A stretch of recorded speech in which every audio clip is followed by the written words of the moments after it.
घने चंदनवन जंगल के किनारे एक शांत नदी बहती थी। नदी के पास एक पुरानी पगडंडी थी, जहां से रोज सैकड़ों पक्षी दूसरे जंगलों की ओर आते जाते थे। उसी पगडंडी के किनारे एक छोटी सी लकड़ी की दुकान थी। उस दुकान की मालकिन थी पीहू चिड़िया। पीहू बहुत गरीब थी। वह एक पीपल के पेड़ पर छोटे से घोंसले में अपने बेटे बिट्टू के साथ रहती थी। पीहू के पास किसी को कुछ देने के लिए नहीं था, लेकिन उसका दिल बहुत बड़ा था। जंगल का कोई भी भूखा पक्षी उसकी दुकान से खाली पेट नहीं जाता था। अगर किसी के पास पैसे नहीं होते तो पीहू मुस्कुराकर कहती, पहले पेट भरो, पैसे फिर कभी दे देना। धीरे धीरे पूरे जंगल में पीहू की दयालुता की चर्चा होने लगी। हर सुबह सूरज निकलने से पहले ही पीहू नदी से साफ पानी लाती, ताजा दूध इकट्ठा करती और अपनी छोटी सी दुकान पर मिट्टी के बड़े भगोने में खीर बनाना शुरू कर देती। लेकिन उस खीर में एक अनोखी बात थी। जो भी पक्षी उस खीर को खाता, उसकी सबसे बड़ी परेशानी कुछ समय के लिए दूर हो जाती। किसी की थकान गायब हो जाती, किसी का डर खत्म हो जाता, किसी के घायल पंखों में फिर से ताकत आ जाती, किसी का उदास मन खुश हो जाता। इसी कारण जंगल के हर कोने से पशु पक्षी पीहू की दुकान पर आने लगे। एक सुबह एक चिड़िया बानो अपनी बेटी चिंकी के साथ वहां पहुंची। चिंकी कई दिनों से ठीक से खाना नहीं खा रही थी। उसके पंख कमजोर पड़ गए थे। वह उड़ भी नहीं पा रही थी। उड़ते उड़ते जल्दी थक जाती थी। पीहू बहन, मेरी बेटी कई दिनों से कुछ नहीं खा रही। वो दिन ब दिन कमजोर होती जा रही है। वो ठीक से उड़ भी नहीं पा रही। क्या तुम्हारी खीर उसकी मदद कर सकती है? चिंता मत करो बानो बहन, अगर यहाँ आ ही गई हो तो पहले चिंकी को ये गर्मा गर्म खीर खिलाओ, बाकी सब अच्छा हो जाएगा। पीहू ने चिंकी को कटोरे में खीर दी। चिंकी ने धीरे धीरे खीर का पहला चम्मच खाया। कुछ ही क्षणों में उसके चेहरे पर मुस्कान लौट आई। उसने पूरा कटोरा खत्म कर दिया। उसके पंखों में फिर से जान आ गई। वह खुशी से फुदकने लगी। माँ, अब मुझे बिल्कुल कमजोरी नहीं लग रही। मुझे फिर से भूख भी लग रही है। पीहू मासी की खीर कितनी स्वादिष्ट है। मुझे और खानी है, और भूख लगी है। पीहू बहन, तुम्हारी खीर में जादू है। तुमने मेरी बेटी को फिर से हंसना सिखा दिया। मैं तुम्हारा ये एहसान कभी नहीं भूलूंगी। नहीं बहन, इसमें मेरा कोई कमाल नहीं है। जब खाना प्यार से बनाया जाए तो उसमें अपने आप मिठास आ जाती है। चिंकी ठीक हो गई, यही बहुत अच्छी बात है। यह सब पास के आम के पेड़ पर बैठा शेरू चील देख रहा था।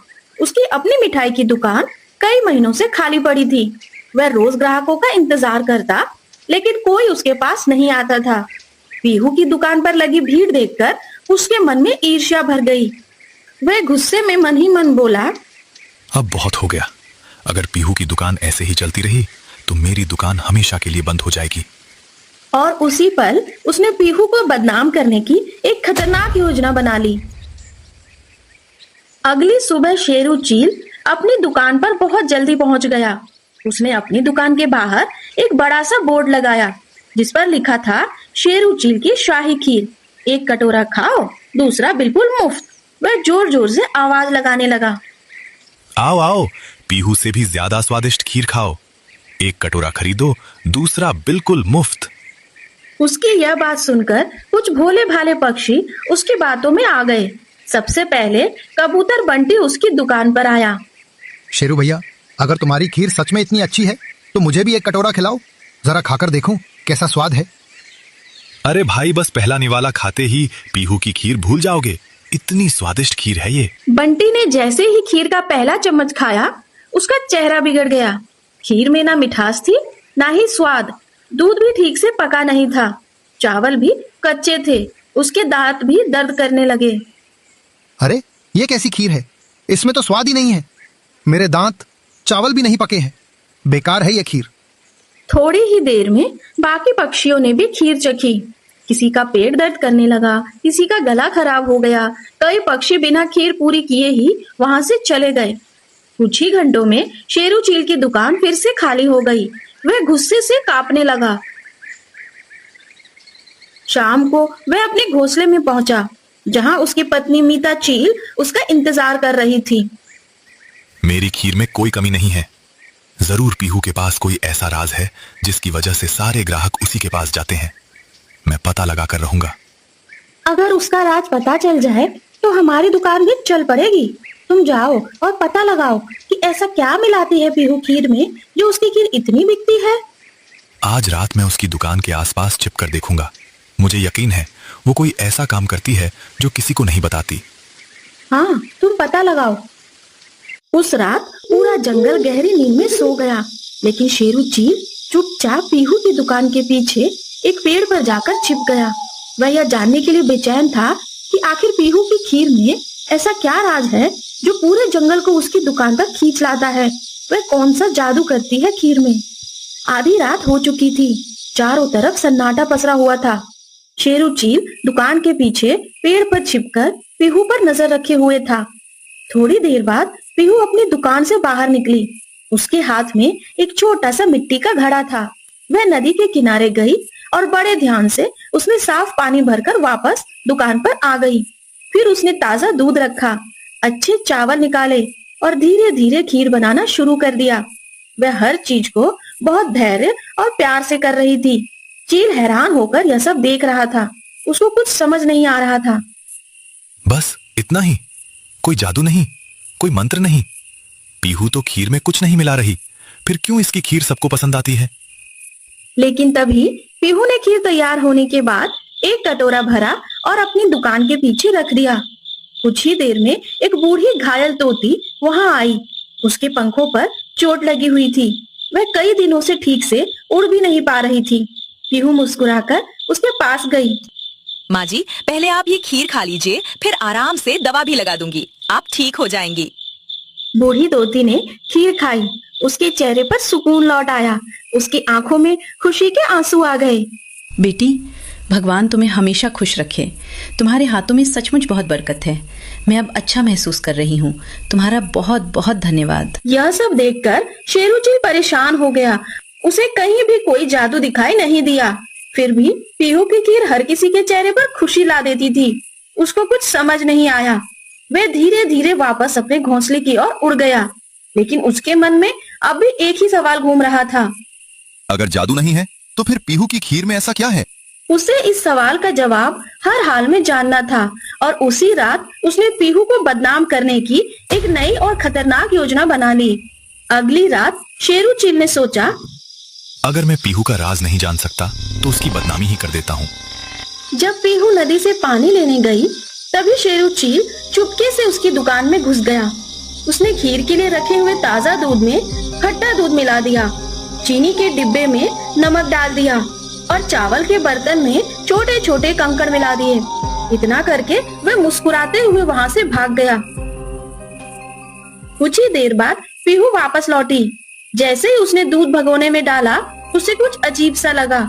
उसने दूध को ध्यान से देखा, फिर चीनी उठाई। यह सब देखकर पीहू समझ गई कि किसी ने उसकी सामग्री के साथ छेड़छाड़ की है। लगता है किसी ने शरारत की है। कोई बात नहीं, मैं फिर से शुरुआत कर लेती हूँ। पीहू तुरंत पास के गांव गई। वहां से ताजा दूध, नई चीनी और अच्छे चावल लेकर आई। उसने फिर से पूरी मेहनत और धैर्य के साथ खीर बनानी शुरू की। कुछ ही देर में मीठी खुशबू पूरे जंगल में फैल गई। सुबह होते होते खीर बनकर तैयार हो गई। तभी सूचना आई कि महारानी शेरनी आ रही है। कुछ ही देर बाद जंगल की महारानी शेरनी अपने मंत्रियों के साथ वहां पहुंची। पीहू, तुम्हारी खीर की बहुत तारीफ सुनी है।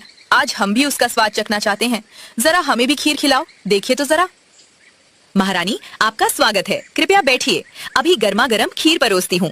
आप मेरी दुकान पर आई हैं, ये मेरा सौभाग्य है। पीहू ने अपने हाथों से खीर परोसी। जैसे ही महारानी शेरनी ने पहला चम्मच खाया, उनके चेहरे पर संतोष भरी मुस्कान आ गई। उन्होंने पूरा कटोरा खत्म कर दिया। उनके साथ आए सभी मंत्री भी खीर की तारीफ करने लगे। लेकिन दूर खड़ा शेरू चील यह सब देखकर और भी ज्यादा बेचैन हो गया। शेरू चील यह सब देखकर घबरा गया। उसे बिल्कुल उम्मीद नहीं थी कि उसकी चाल फिर से नाकाम हो जाएगी। वह चुपचाप वहां से जाने ही वाला था कि कि तभी एक उल्लू ने उसे पीहू की दुकान में छेड़छाड़ करते हुए देख लिया था। उसने उसे देखते ही पहचान लिया। वह तुरंत उड़कर महारानी शेरनी के पास पहुंचा। महारानी, मैंने अपनी आंखों से देखा है, पीहू की दुकान में शेरू चील ही चोरी छिपे घुसा था। उसी ने दूध, चीनी और चावल खराब किए थे। मैंने अपनी आंखों से देखा था। यह सुनते ही पूरे जंगल में सन्नाटा छा गया। महारानी शेरनी ने तुरंत अपने सैनिकों को आदेश दिया। सैनिकों, शेरू चील को तुरंत हमारे सामने पेश किया जाए। कुछ ही देर में सैनिक शेरू चील को पकड़कर ले आए। वह डर के मारे कांप रहा था।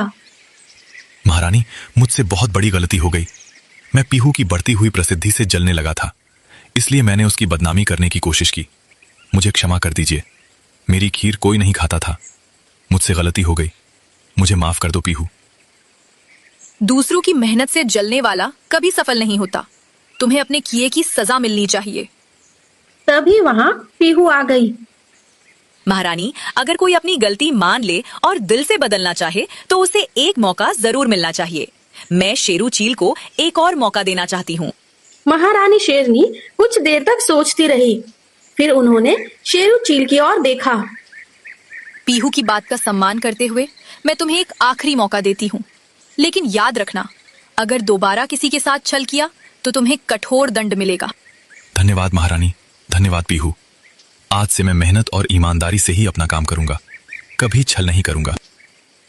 उस दिन के बाद शेरू चील सचमुच बदल गया। वह अपनी दुकान में साफ सफाई रखने लगा, ताजी सामग्री से खीर बनाने लगा।